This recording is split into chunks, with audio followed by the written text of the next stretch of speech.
E aí, hoje a gente vai embarcar numa viagem pela história de um dos maiores impérios que o mundo já viu, Roma.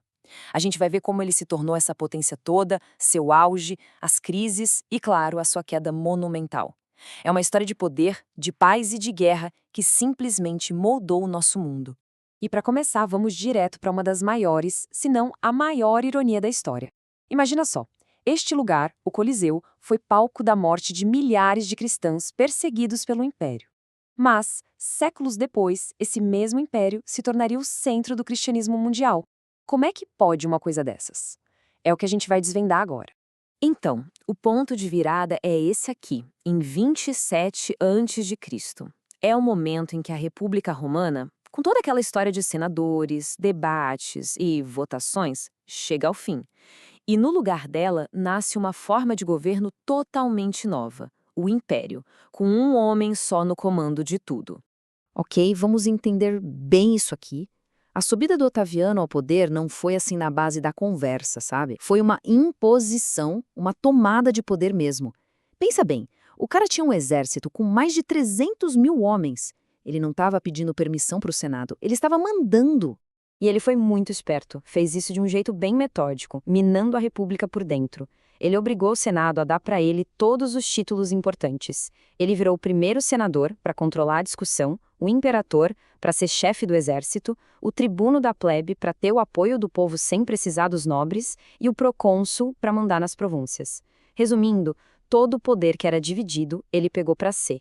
Mas a cartada final, a cereja do bolo, foi essa aqui. O título de Augusto. Isso não era só um nome, era uma declaração de poder.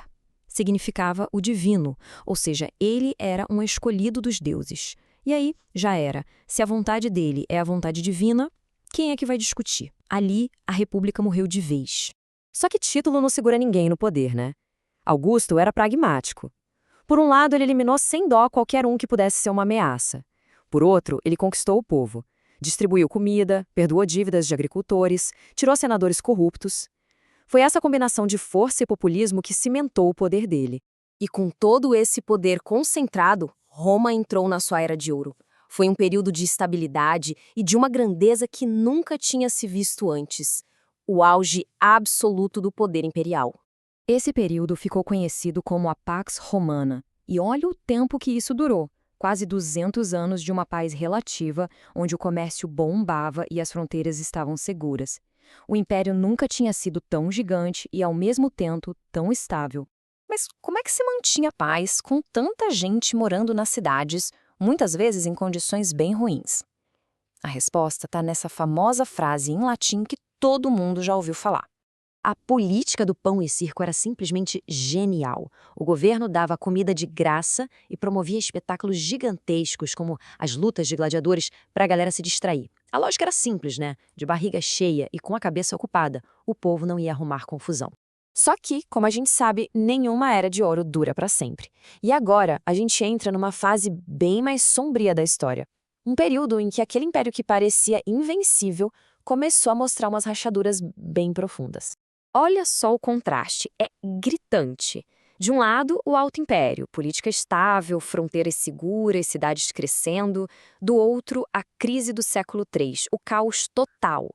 Guerra civil o tempo todo, imperadores sendo assassinados, fronteiras sendo atacadas e a economia quebrando, fazendo as pessoas fugirem das cidades. E não foi um problema só, foi uma tempestade perfeita. A maior parte da culpa, como dá para ver, foi da instabilidade política. Essa bagunça interna deixou as fronteiras fracas, abrindo caminho para as ameaças externas. E, para piorar, uma crise econômica que minou as bases do Estado. E no meio desse caos todo, com as certezas do mundo romano desabando, as pessoas buscaram uma nova esperança. Foi aí que aconteceu algo extraordinário.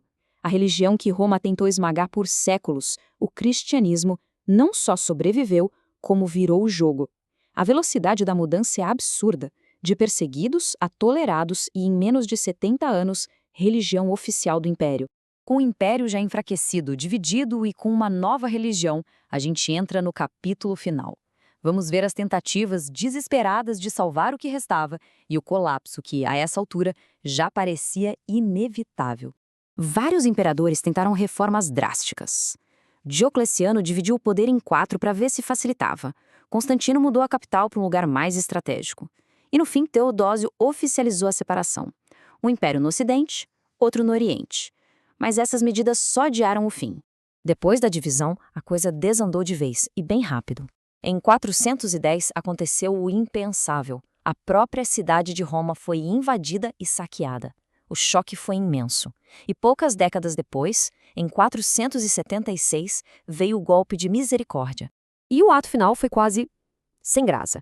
Não teve uma grande batalha pela capital. Um líder germânico, Odoacro, simplesmente chegou e tirou do poder o último imperador, que era um garoto, e foi isso. O Império do Ocidente não caiu com um estrondo. Ele simplesmente se desfez. E isso tudo deixa uma pergunta no ar. Será que o Império Romano caiu mesmo? Afinal, a parte oriental, o Império Bizantino, durou mais 1000 anos. E o legado de Roma na nossa língua, nas leis, na religião, continua vivo até hoje. Talvez não tenha sido um fim, mas uma profunda e longa transformação que, de certa forma, nunca terminou.